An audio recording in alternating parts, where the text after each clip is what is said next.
Hola, hoy me gustaría presentarles un tema que surge a menudo en conversaciones entre escritores y en los talleres literarios y que tiene que ver con la posibilidad de la autocorrección. Hay muchos autores que tienen los conocimientos gramaticales que los habilitan a corregir un texto. El tema, la pregunta es ¿qué pasa cuando ese texto es un texto propio? Si ellos verdaderamente cuentan con la objetividad, con la frialdad, con la distancia que hace falta para llevar adelante una corrección rigurosa y efectiva. Al respecto, me gustaría traer las palabras de algunos maestros de escritores que han tratado el tema. Marcelo Di Marco y Nomi Bendix en Atreverse a corregir advierten la dificultad que tienen los escritores para detectar errores en sus propios textos y consideran que esa dificultad puede ser salvada siempre y cuando los autores se alejen de la autohipnosis y sean capaces de tomar distancia para ver sus obras como si fuesen ajenas, lo cual es un gran desafío.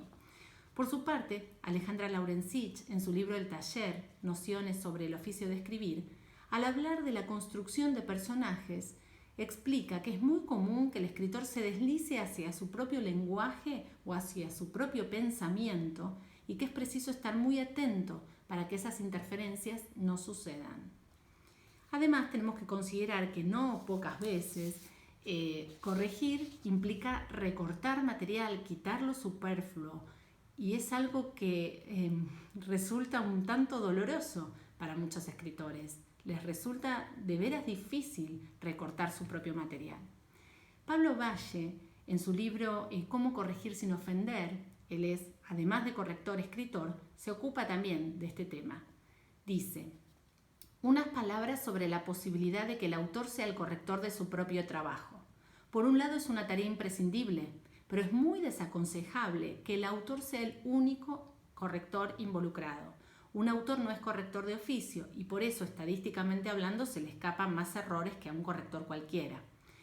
Y también sucede que está demasiado cerca de su obra, la conoce demasiado, hasta de memoria a veces, y por eso tiende a caer en el error fatal de toda corrección. Lee lo que debería estar escrito, no lo que efectivamente dice. Esto es muy común, se lee lo que debería decir, se lee de manera correcta lo que quizá está expresado de manera incorrecta. Es conveniente que los escritores sometan su obra a cuantas lecturas críticas y revisiones se requieran, teniendo en cuenta no solamente la posibilidad de encontrar errores, sino también detectar otras fallas en una narración, que la narración sea coherente, cohesiva, que tenga el ritmo adecuado, que los diálogos sean verosímiles, que los personajes estén efectivamente bien logrados, bien construidos.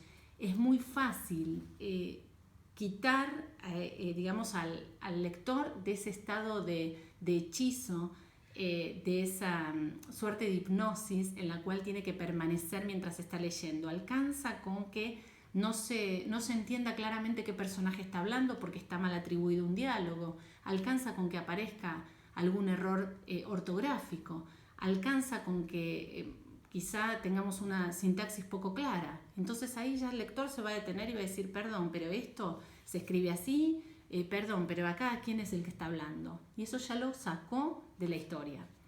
Con relación al tema, dice Alejandra Laurencich, cuando se da el texto a leer a otro, un otro calificado, llámese lector, escritor, coordinador de taller, editor, ese otro lo leerá sin el estado de exaltación previo que embellece o da sentido. Ese otro verá el texto como lo que es, una cenicienta sin carroza, sin caballos blancos, sin zapatitos de cristal. El juicio puede ser tan duro que llegará a descolocar, y es mejor que contemos con la varita mágica para poder convertir a esa cenicienta en una princesa digna. Esa varita es la corrección, el trabajo tenaz. Y por otra parte, para ir cerrando el tema, me gustaría traer las palabras de Patricia Highsmith en su libro Suspense. Ella dedica un capítulo entero al tema de la revisión de los manuscritos. Dice justamente lo que comentábamos hace un ratito, que es muy difícil y doloroso muchas veces para un escritor hacer recortes en su trabajo.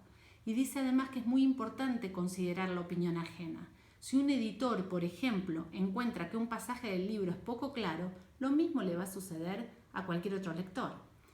Esos otros ojos son imprescindibles, siempre. No tenemos que olvidarnos de que la literatura es un acto de comunicación y es un acto de comunicación diferido. ¿Qué significa eso? Yo voy a estar leyendo el cuento en cuestión o la novela y no voy a tener a mi lado al autor para preguntarle qué es lo que me quiso decir o de pronto esto yo no lo entiendo, podés aclararme tal o cual punto. No es así.